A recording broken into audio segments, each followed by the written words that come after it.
Cheers. Good morning. It is December 31st of 2023. The year is over in, 15 hours or so. And so I can now officially talk about my favorite books of the year. And that is what we're going to do. My reading in 2023 was pretty good. I definitely had some better months than others, as most do. I also had a couple of slow months in reading because we just had a lot going on in our lives this year. And so there were some months where I didn't read very many books. I believe overall I've read about 150, between 150 and 160 books, I think is where I'm at. That's standard for me. I'm very content with that number. I never set myself a goal for how many books I'm going to read. And for the first time, I stopped star rating books this year because I realized that I would often go back and I would think, I just didn't agree with the star rating that I gave a book right after reading it. And it just fluctuates so much what I like to read and what I don't like to read that I stopped doing that. So the books that I'm going to talk about today are not books that I've necessarily labeled 5-star reads, but they are my favorite of the year. And I imagine if I were to rate books that way, they would be 4.5 to 5-star-ish reads. And if not, well, they're books that stuck with me and I feel like are still worth my time. So we're going to talk about them. I loosely have, I think, kind of 4 different categories to hit on. Nonfiction, surprising books, thriller, and then my top 5, essentially, of the year. My favorite books of the year, and one disappointing read I figured I would throw in there. So why don't we actually start with the first book I read this year, which was The Escape Artist by Jonathan Friedland. I have talked about this a lot, and it is a nonfiction book about following a man, Rudolf Vrbo, and I don't know how to pronounce his last name properly, it's V-R-B-O, and he escapes from Auschwitz. And when he does, he tries to get the word out about what is happening in these concentration camps because people are acting like they don't know. But what he discovers is it's not as easy to get the word out as he thought he would. He thought there would be instant mobilization against what's going on, and there's a lot of almost resistance, and not even necessarily disbelief, but just the inability or the not being motivated to act against what is happening. And it's really fascinating. Rudolph does escape with one other person, and they are, I believe, only 2 of 3 maybe that escaped the entire time that the concentration camps were happening. It's just a really well done story, and it's surprising that it's not one that I had heard about before because I've read a lot of World War II history, historical fiction, nonfiction. It's definitely a topic that, well, I'm not super well versed in. I'm fairly familiar with it, and it's just a story I had never heard before, so it was a really good book. Like I said, it was the first book of the read for me, and I was rating books at the time, and it was a 5-star, and it has held up being at the upper echelon of nonfiction for me this year, and I figured it's one that I think more people should read. The other nonfiction book is one that I just read. There is an entire video on it, and that is In the Dream House by Carmen Maria Machado. Let me check. Yes, In the Dream House by Carmen Maria Machado. And this is a nonfiction book, and it's her memoir about being in an abusive relationship. And it's the way it's told. There's just something so compelling about her writing. It's broken down into these really short chapters. They're all different tropes or archetypes, and it's just incredible. And it's a nonfiction book that brings the reader so quickly into the story, and you are so immersed and engrossed with what's going on. You just want to keep reading. And I find that's really challenging to do with nonfiction. A lot of the time it's read a chapter or a little blurb at a time, put it down, come back to it, because it can be really, nonfiction can sometimes just be really heavy. And with this one, I flew through it. It's the fastest I think I've ever read a nonfiction book. One of the fastest. It's also one of the best ones. I think it tips out. This is the problem with star ratings. I give The Escape Artist 5 stars But In the Dream House, I think, is actually a book that I like a little better. Where can I go if I've already given it 5 stars? You know what I mean? That's just, for me personally, why I really struggle with star ratings. So it's just brilliant, and it's a very popular book. A lot of people have talked about it. It's been on a lot of people's favorites. It's been out for a few years, so it's not a newer book. I was actually able to get it at my library very quickly, which I guess just shows that it's not at the forefront anymore, but so brilliant. If you haven't already, it's absolutely a book worth your time.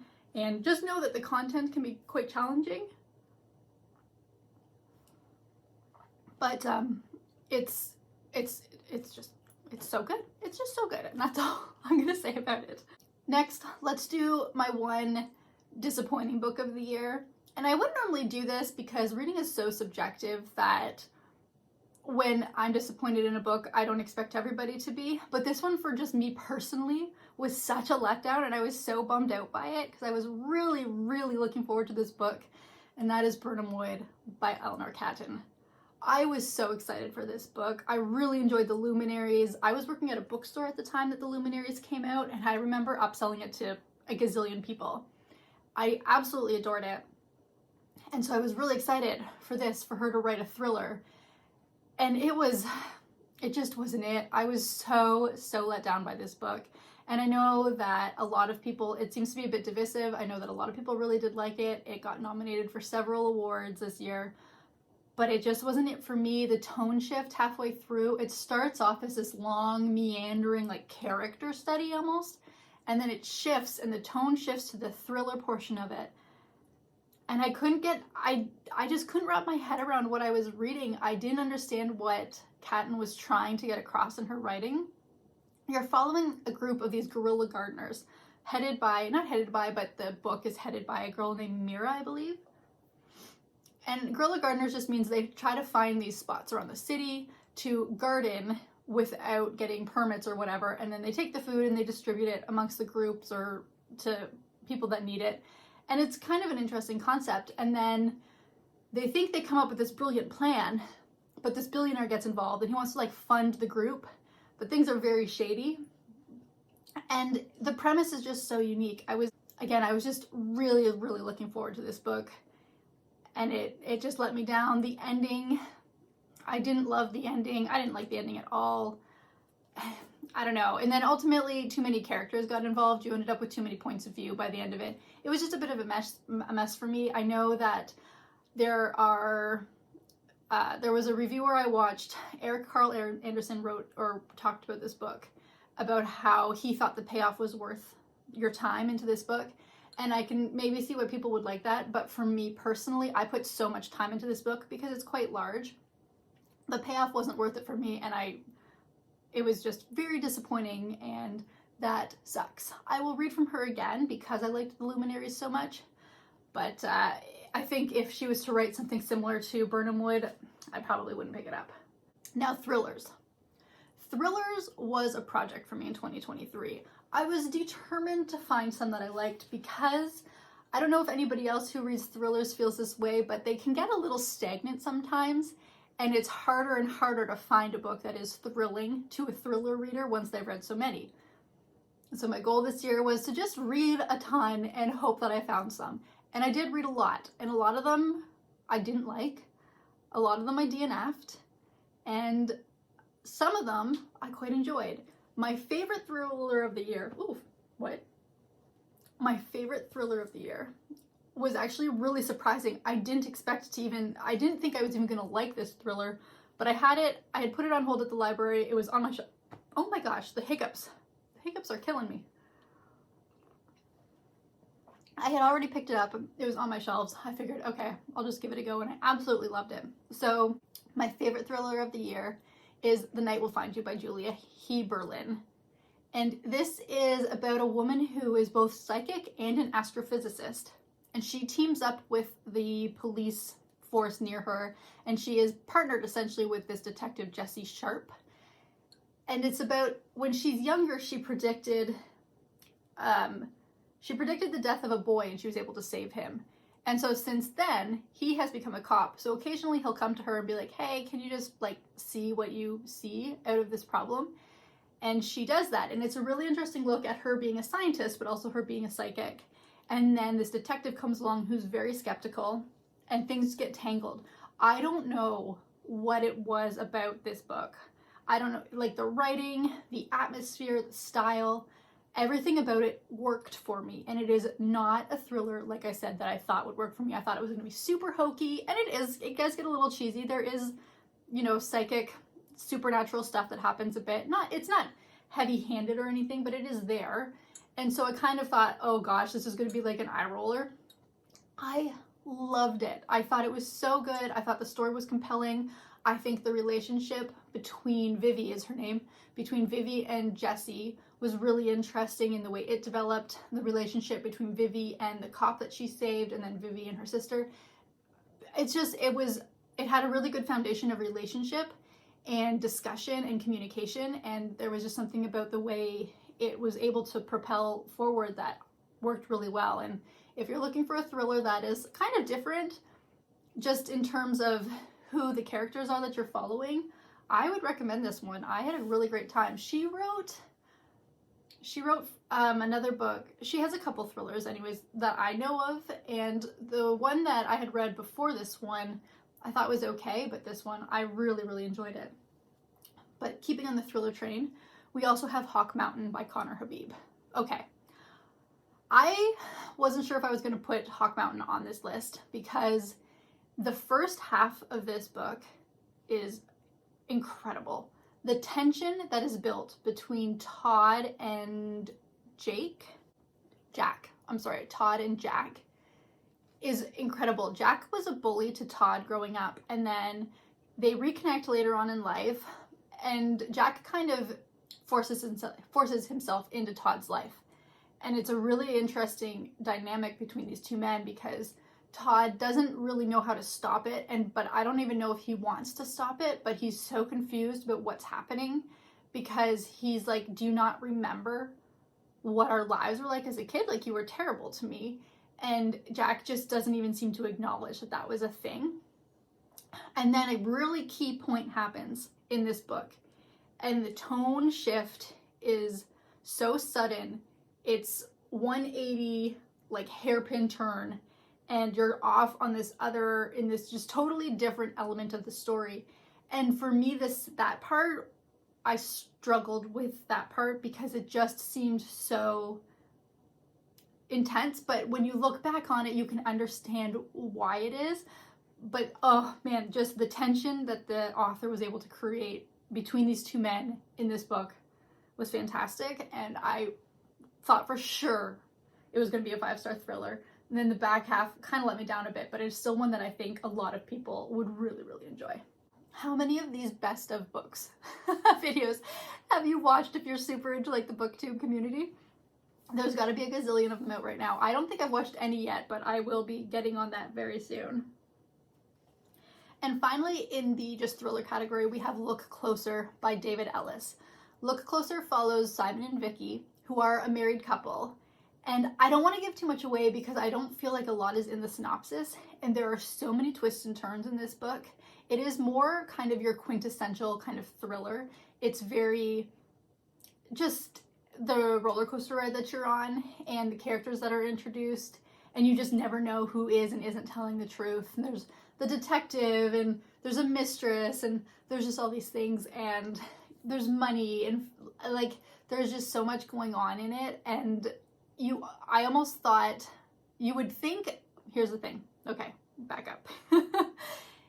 If the synopsis kind of mentioned everything that was going on in this book, you would think it would be too busy for what it is, and that there would be too much going on. But the author, I think, did a really good job of keeping everything straight for the reader, although the story itself it's totally chaotic. There's no linear line. And he just did a really good job of kind of fooling the reader, but it's the reader's fault, sort of. I don't really know if I'm describing it very well, but for me, it gives me vibes of Gone Girl. The first thriller I ever read was Gone Girl, and I think Look Closer does a really good job of keeping the reader really engaged and confused by what's real and what's not, but not confused by what they're reading. I hope that makes a little bit of sense, but really, really great book. And apparently, I believe he's written quite a few books, and he might be somebody that has to get put on my backlist author list, because I really, really enjoyed it, and it was lovely. I think it was one of the first more classic thrillers that I had read in a while, and I thought this is why I like thrillers, and this is what I search for, so it was very exciting to find. There are also 2 literary thriller books on this, so they're definitely a little bit more slow-paced, a little bit more mellow, but the thriller part of it and the action part still pretty high up there. One is The Birthday Party by Laurent Montagnier, and this is a translated book. I believe it was up for the International Booker, and this follows the day of a birthday party, and you're back and forth. There are several different points of view, and it gets violent and crazy, and you don't know who's going to survive. But it is really, really interesting. It is much slower paced, particularly the build up to the action. It is definitely not going to be everybody's favorite, but I think if you like a literary thriller, this is one that could really pique your interest, along with Pet by Catherine Shigji. Shigji? The picture will be somewhere on this screen. And this, I think, is one that more people might have a wider audience.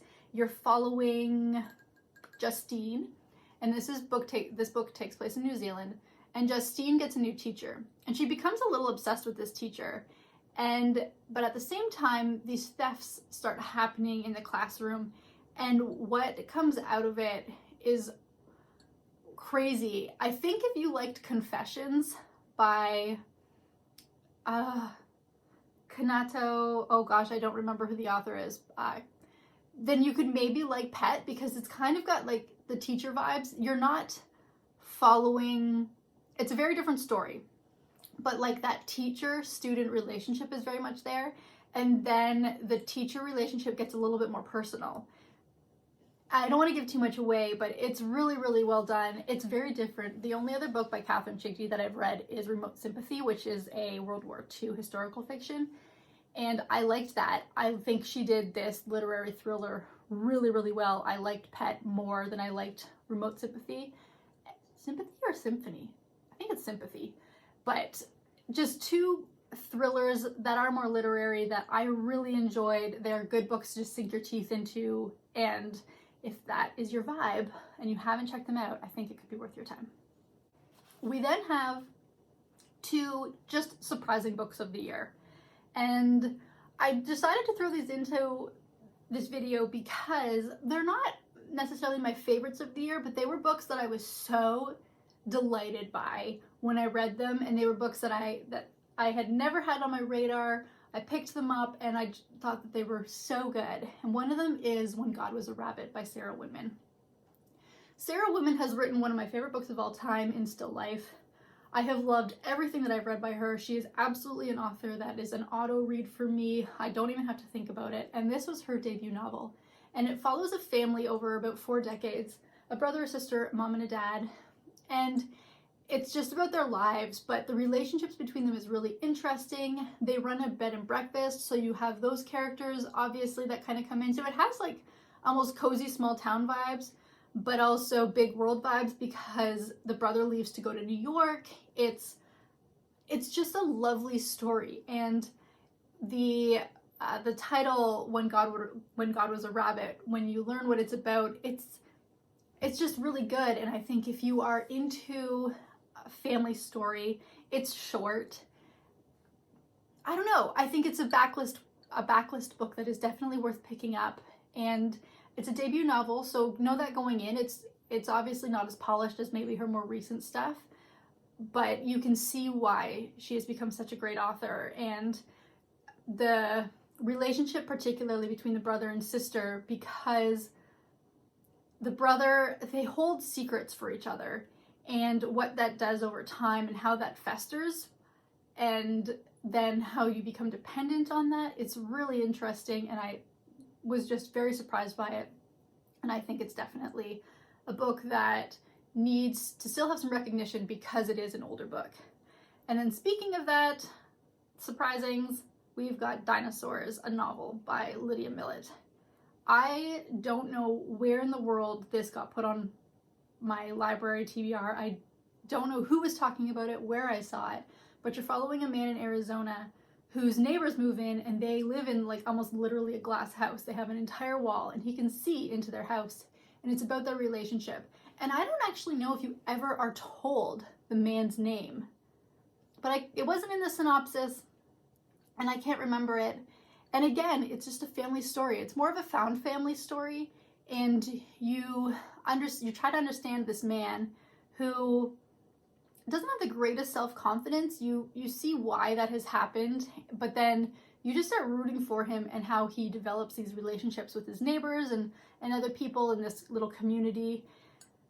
And it was just a nice story. I think maybe that's why I liked it. It was nice. It was light, and it's not always okay.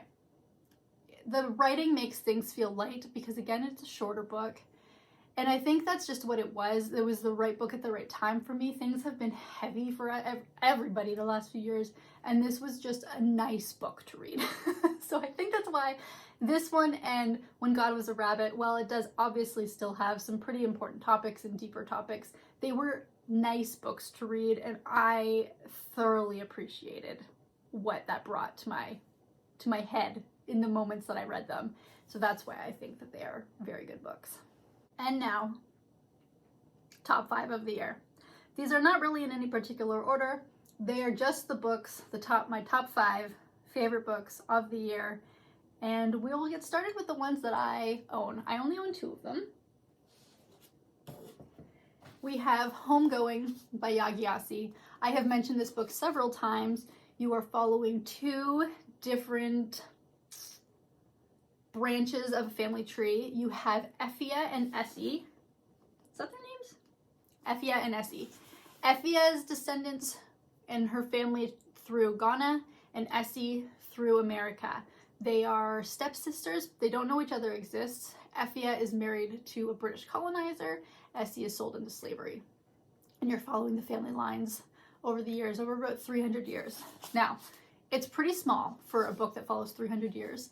So some of the characters you touch on very, very briefly, but it was still, it's brilliant. It's so good, and Yagyasi's writing is incredible, and the way she's able to still make a point about the legacy of slavery and the trauma of slavery and all of that in 2 different branches of the same family tree in a fairly compact book.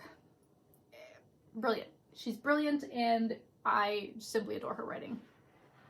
We have also Scarborough by Catherine Hernandez. I was floored by this book. It is Canada Reads, which is why I read it. It was up for the Canada Reads Award. Now, I couldn't find this book in the States anywhere for a good price, and I went over to Victoria for a couple days, and they have a bookstore there. If you're ever in Victoria, Monroe's Bookstore and Russell's are 2 insanely beautiful, incredible bookstores, and if you ever get the chance, you have to go check them out. Russell's does new and used books, and I was actually able to find this book for $10 Canadian. It's like $7 American. I was so excited to find this book on the shelves. I'm so excited to have it in my possession. This book follows, I guess, kind of a bunch of different characters, but you are following 3 kids, Bing, Sylvie, and Laura, and you're following 1 adult, Ms. Hina, and there are other characters that you get points of view, but these are kind of like the 4 main ones. And they live in a low-income community in Scarborough, which is a city in Ontario in Canada. And it's about community and fighting for survival and identity and family. I seem to really enjoy just a good story about like a community, about relationships, and that's what this is. This is about relationships. And Ms. Hina is the organizer, and she runs a government subsidized program. And if you know anything about government subsidized programs, you're going to be real frustrated when reading her portions of this book, because it makes it so accurate, and the characters, the way they depend on this program, and the way the government looks at the program are two very different things. It's got a lot of really good diverse representation in it. I loved it. The author is what does she say about herself? If you get the chance, okay, it's not in here. I don't see oh wait.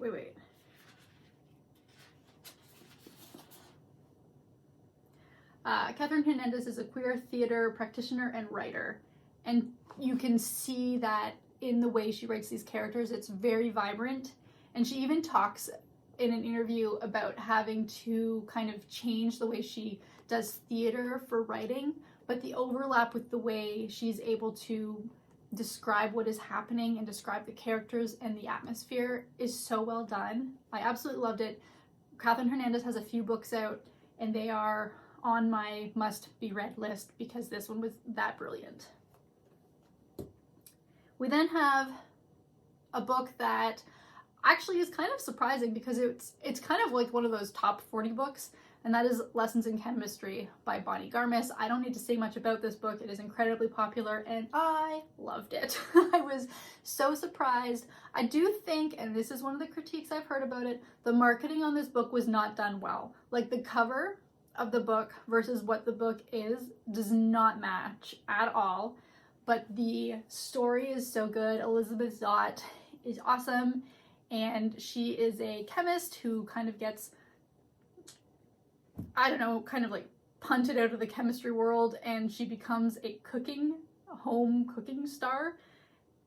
And I just really enjoyed it. I think the characters were great. I think the way Elizabeth looks at the world is really interesting. I loved her take on what was going on and her dry, like, I don't even think it was sarcasm or anything. It's just the way she looked at the world. She's very logical, and I thought that the writer did a really great job of projecting that in her characters. Really well done. It is a show on Apple Plus. I have not watched it. I don't know that I will, because the shows just never match up with the books, but it's a kind of a very popular book that I think I would say is definitely worth time of people. If you're concerned that the hype is not with it, I think the hype is worth it, personally. We've got The Librarianist by Patrick DeWitt. Patrick DeWitt is a Canadian author. I have loved everything he's ever written. I don't own any of his stuff, but I think he's an author that I would like to start collecting over time. And The Librarianist follows a man named Bob Comet, who is later on in life. And you see him out for a walk one day, and he runs across a woman who's confused, and he ends up finding out where she needs to go and takes her back to this community home. And he starts volunteering at this retirement home, essentially the senior living home. And you pop back to the past, where he's a young man, and he's very unsure of himself, very shy, very introverted, and he meets these two people, and how the relationship with those two people just totally changes the trajectory of his life. And then you see where he is in the present, and you wonder how in the world these things are going to collide. Like, the guy from the past and the man in the present, where, like, you don't really understand the path that it took for him to get from A to B. And it was delightful. Patrick DeWitt writes incredible characters. He writes really good conversation, and it's actually a pretty critical part of this book is the conversation between Bob and all these other characters. Awesome. I haven't heard anybody talk about this. I've never seen it on BookTube anywhere. The Librarianist is brilliant and is very much tied for like top of the list with the final book I'm going to talk about, which is The Handmaid's Tale by Margaret Atwood. I mean, it's a classic. I would imagine everybody watching this video has probably seen this book. You've probably watched the show. I have not watched the show, but I only just read this. There's an entire video on it. I read it in December for my reading BookTuber favorites, and it's brilliant.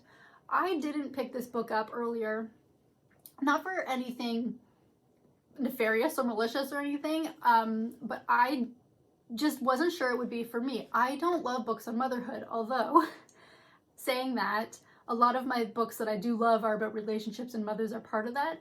but having a really like microscopic look at motherhood is not my favorite. And I kind of knew loosely what The Handmaid's Tale was about, and I was pretty sure that was a big part of it. But it is so much more than that. I just think it is absolutely brilliant.